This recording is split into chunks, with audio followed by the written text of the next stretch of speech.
Welcome to the Accidental Experts podcast. I'm your host, Bryce Hamilton. I'm a licensed clinical social worker and a child and family therapist. I have been in practice for over 15 years, and I'm also a mom of 4. So I know the challenges both professionally and personally.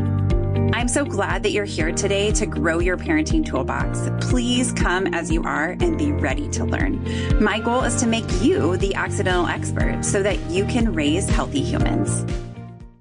Hi guys, welcome back. I hope you enjoyed our episode last week. Today we're going to talk about fire safety. I realized that, I don't know about you, but when was the last time you talked to a firefighter or had somebody talk to you about fire safety to make sure that your home is safe for both yourself and your kids? So I started thinking about when was the last time that most parents had some type of contact with that type of conversation. And it probably was when we were in elementary school. And I don't know about you, but my kids go through fire safety where we live, but I oftentimes see that paper and just toss it. So yes, that's probably not a good idea, but I hope that today we're going to put that information into words so that you can hear the importance of fire safety. We're going to talk to somebody who is more than an expert on fire safety. It's Chad Costa, and he has over 26 years of experience in fire safety. He's also the assistant fire chief for Petaluma Fire in California. So with that, we're going to get to Chad. Welcome, Chad. We're so glad that you're here.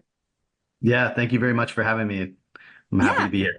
Yeah, so we're going to pick your brain about fire safety and helping to educate our kids about being safe in fires. So can we start by talking about, is it important to talk to our kids about fires? Should we do drills, those kind of things? Help me to know what we should be doing with our kids. Yeah, great question. And, before I answer it, it's as a firefighter, and I think I can speak for most, if not all, the toughest calls and the things that affect us the most generally revolve around calls regarding kids. And certainly when you have your own kids, that gets elevated. So for me, this topic of fire safety and why I'm excited to jump on with you today and just share some thoughts and share some insight is because it is so important, to protect our young ones. And so to answer your question, yes, it is super important. And I could talk a little bit about why. I have a 17-year-old son, a 13-year-old daughter. So they're spending more time home alone, I would say, than obviously when they were younger. Mm-hmm. And it's, that's a leap of faith, right? It's a little challenging sometimes to leave your kids at home because as a firefighter or someone that's been doing this for 26 years, I definitely reflect back on some of those horror stories and some of those things that I've had to witness and deal with over the years. Mm-hmm. So spending time with your kids at a young age and continuing to do it on a semi-regular basis is super important. Not only when you're home, obviously, what happens when you're not at home? I've walked in my daughter's room and said, okay, there's a fire and it's downstairs and we have a 2-story house, and how are you going to get out? What are you thinking? And mm-hmm. I don't drill her about it. I just have a conversation, and it's tough. Kids, they want to make a joke out of it and laugh, but it's like, hey, this is serious. How are you going to get out? You go to get out of your room and it's smoking and hot. And so you close the door. Now what?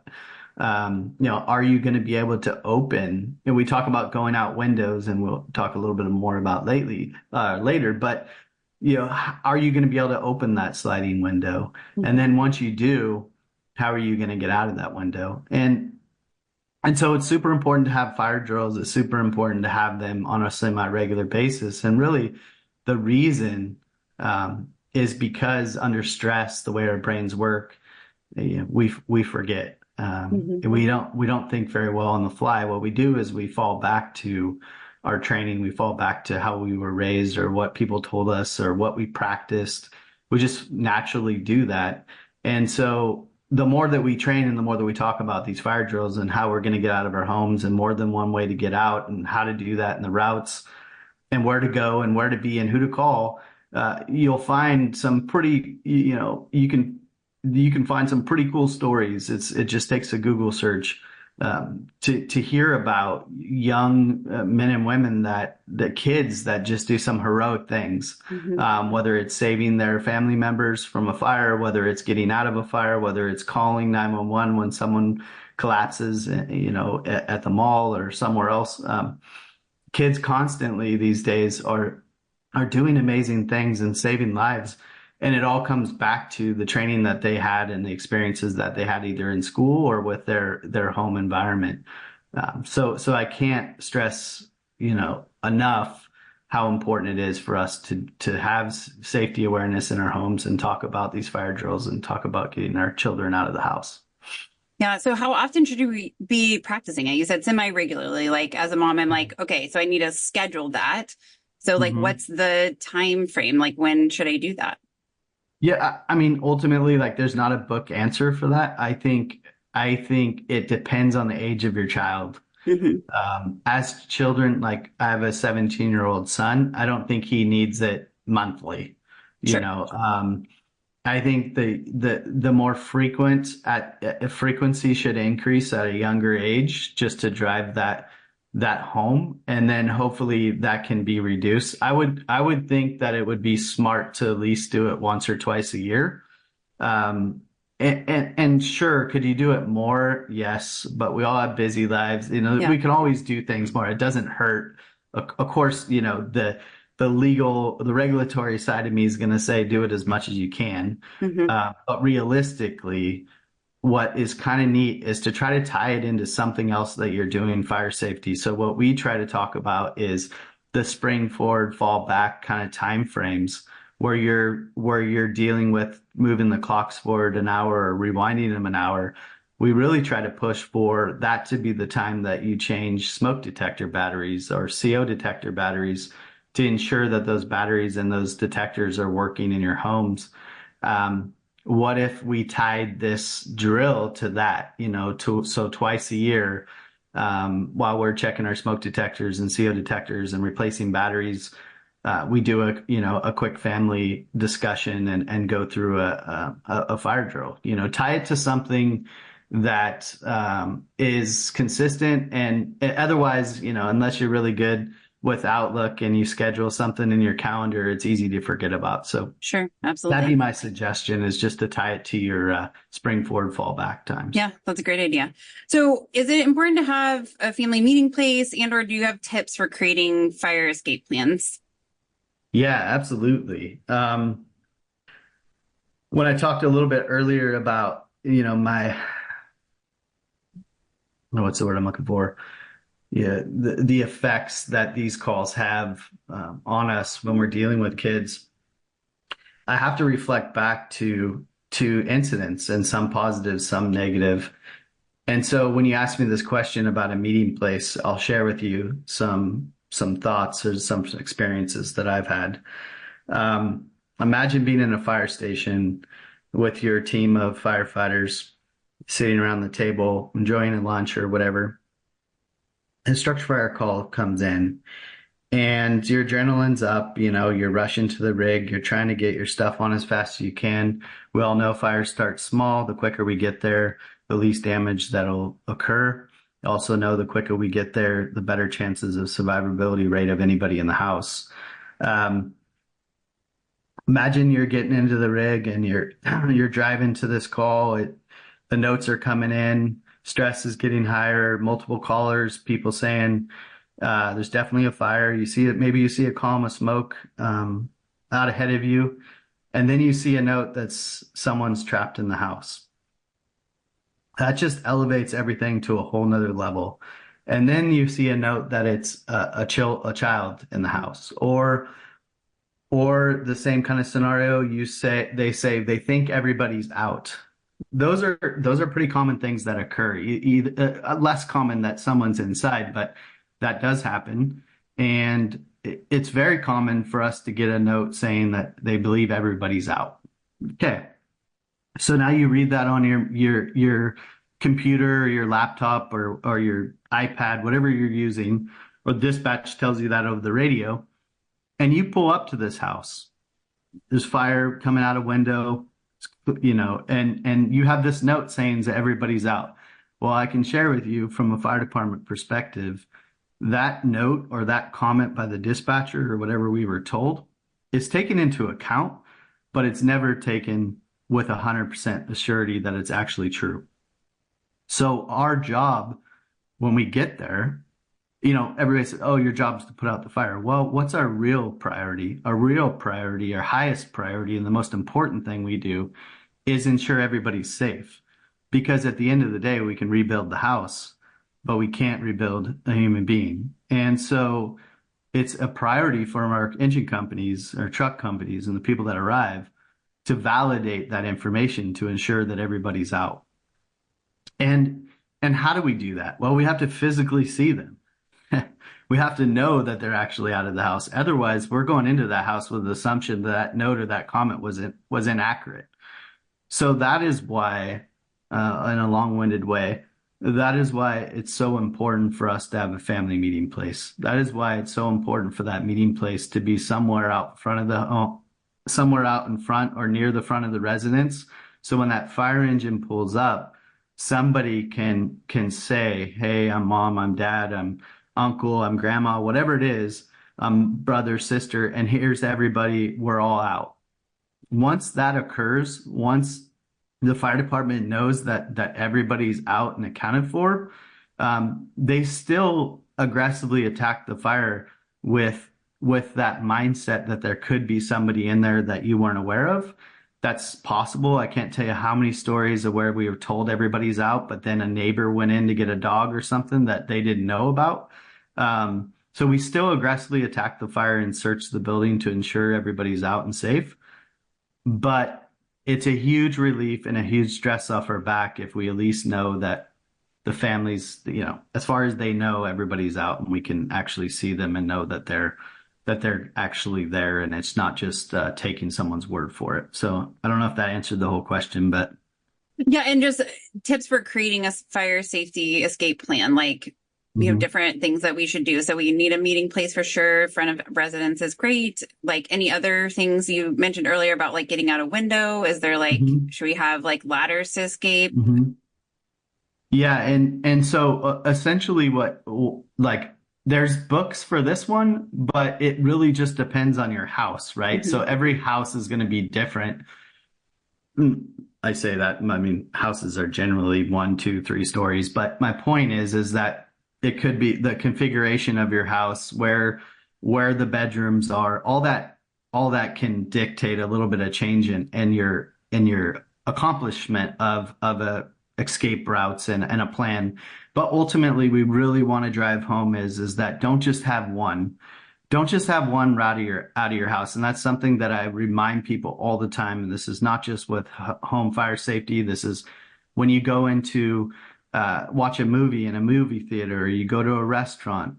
I do this. I think a lot of first responders do this, but really take a moment to think about another way out, not just the main way that you came in, because I can tell you under stress and dark conditions and smoky conditions, everybody's going to do what they normally do, which is go down the stairs if it's a 2-story house, or down the hallway if it's 1, and try to exit out the front door of the house. That's what we do every day, multiple times a day. And that's what we're going to do when we're stressed out and we're scared. The reality is that we have to be prepared for is that simple, easy way out of the house is maybe not an option. And maybe there's a fire in the kitchen or something that's blocking your way to get down those stairs or down that hallway and out that front door. So super important for us to think about 2 ways from every point of the house. So every bedroom, think about 2 ways out. And so what I tell my family is obviously there's front door, there's back door on the first door of the house. If you can get out, that's the fastest way. Get out as quick as you can and go to the meeting place. But what if you can't do that route? What is the other option? So my son's room has it's on the 2nd floor.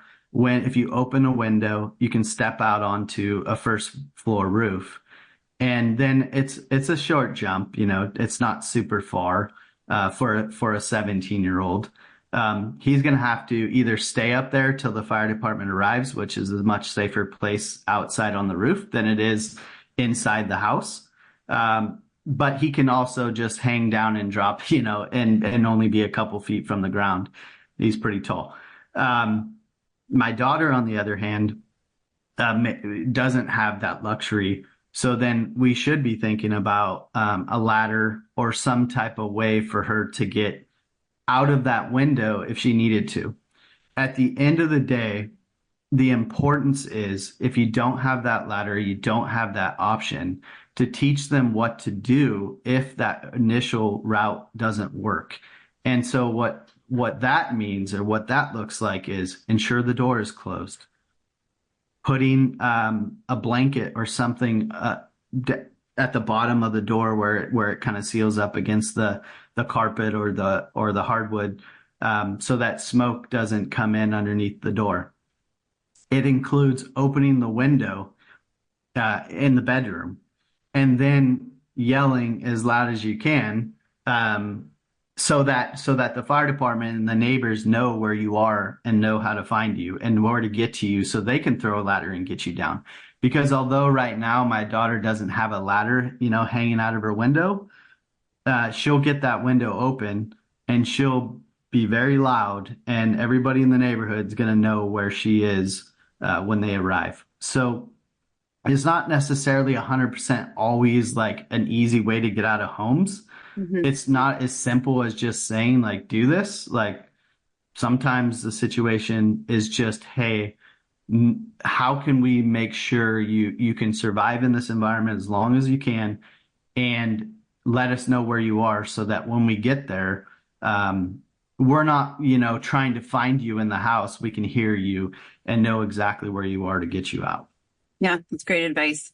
So we were kind of talking earlier about smoke detectors and changing their batteries. How do we know how many smoke detectors we need in our homes? Yes, smoke detectors, CO detectors, those kind of things were super, super important. And where do they be? Where should they be? Obviously, in newer homes, depending on where you live and the building code and the regulations of the city or the area you live can change some of this a little bit. But ultimately, what we tell people is it's most important to have a smoke detector in every bedroom. That's huge. Outside of the sleeping area, and I'll articulate a little more on that. And then on every level of the home, including the basement. So what does that mean? It means, okay, if I have a 3-bedroom house, it's 2-story. I'm going to talk about my house. 2-story, 3-bedroom house. All 3 bedrooms are on the 2nd floor. So in every bedroom, there's a smoke detector. And then outside of the doors are somewhat close together on the 2nd floor, the entrances to all 3 of the bedrooms. There's one smoke detector outside on the 2nd floor of those bedrooms. Mm-hmm. Sometimes bedrooms can be on different ends of the house, so you would want to have maybe 2 or 3 smoke detectors on the 2nd floor in that scenario. But definitely somewhere outside the front doors of the sleeping areas. And then on every floor. So in my house, I have a couple on the 1st floor, one on the 2nd floor outside the bedroom entrances, and then one in each bedroom, a total of 5. I count that right? Maybe total of 6 total. But that's what we say. 1 in every bedroom, 1 outside the living area, 1 on each floor. And don't forget about your basements, and don't forget about detached garages. That's another one. Like, 1 in your garage is a good idea, but detached garages come up a lot. There's a lot of houses that have those, a garage that's not attached to your house. Super smart to have one in there, because many times we get a lot of fires in detached garages from all the reasons that what's inside of them. Mm-hmm. And how are you going to know that there's a fire in your detached garage? You just don't, right? Until it's a big deal. So that giving that smoke alarm might wake you up. It might notice a neighbor might hear it or something, so that it doesn't become a bigger issue and then spread to the house, as the fire grows. Yeah. And so then how about CO detectors? I guess, can you say why we need those, what they do, and then how many we should have? Yeah, absolutely. What we recommend is a carbon monoxide or CO detector should be installed at each level of the home, including basements. So what is CO? CO is a colorless, odorless gas that's a byproduct of incomplete combustion. That's the book answer. And essentially, what that means is in your home, if you have gas ranges, if you have a water heater that uses gas, if you have anything that's got a burning flame with gas, what can happen is that it can be faulty, and the burning flame or whatever it's using to heat whatever becomes not a clean burn. And so a byproduct can be CO, which can kill you, and does kill a lot of people in the United States. And essentially, you can't smell it, you can't see it, you don't necessarily know it's even there, Mm-hmm. and then all of a sudden you go to sleep. Typically speaking, when CO gets high inside a closed space, you'll start to notice headaches. There's things that you start to feel, but you might disregard that headache as allergies. You might disregard that as a cold. You might just be like, oh, it's nothing. And then you go to sleep, and if you're exposed to this stuff for a longer period of time, multiple hours and sleeping like most of us do, it can be fatal. And it is fatal. So have one on every floor of your home. Definitely have one in your basements if you have one. Typically, CO it sinks. It's heavier than air. So many times, your first floor will alarm first, if that makes sense. CO detectors, when they're working properly, they have a sniffer inside there, and it's got to be so strong for it to go off, which they're set at a pretty low level so that we are aware of it before it becomes a major issue. But they're super important, especially if you have any gas ranges or anything inside your home, and they should be on every level. And we should change out batteries in them if they're the battery type. And if they're not the battery type, we should switch them out. Every 5 to 10 years, somewhere in that range, you should be replacing those detectors, because what we tell people is, yes, we change the battery, but the sniffer inside of it, for lack of better terms, goes bad like everything else. Like, it doesn't last forever. So you can't just keep changing batteries in a smoke detector for 20 years and expect it to work accurately. So about every 10 years, you want to make sure that those are replaced, and they have alerting for us when they're going bad, but that doesn't always work either, right? We can't always rely on the couple beeps it does when the detector's going bad. We just got to make sure that we're a little proactive. I like to be proactive and replace it before it's broken. But does that answer your question as far as where to put them and why? Yeah. Well, and I was just thinking, we put new detectors in our house recently, and I was like kind of in a hurry to do it. And my husband's like, hey, hold on. You've got to put the date on here. Yeah. And I noted, I hadn't really, I'm sure I'd noticed it, but hadn't really paid a lot of attention to that. But that's the firefighter in him, is to make sure we're getting that piece on there, because you don't remember when you put them in, right? So that's the part to keep us accountable, is like when we do change the batteries, it's like, oh, how long has it been since then? And then something else you said, so we know that smoke detectors go in the ceiling, but it sounds like the CO detectors need to be closer to the floor so that they're able to alert that part, or does it matter? Yeah, good question. Ultimately, there's challenges with putting any kind of detector low in a house.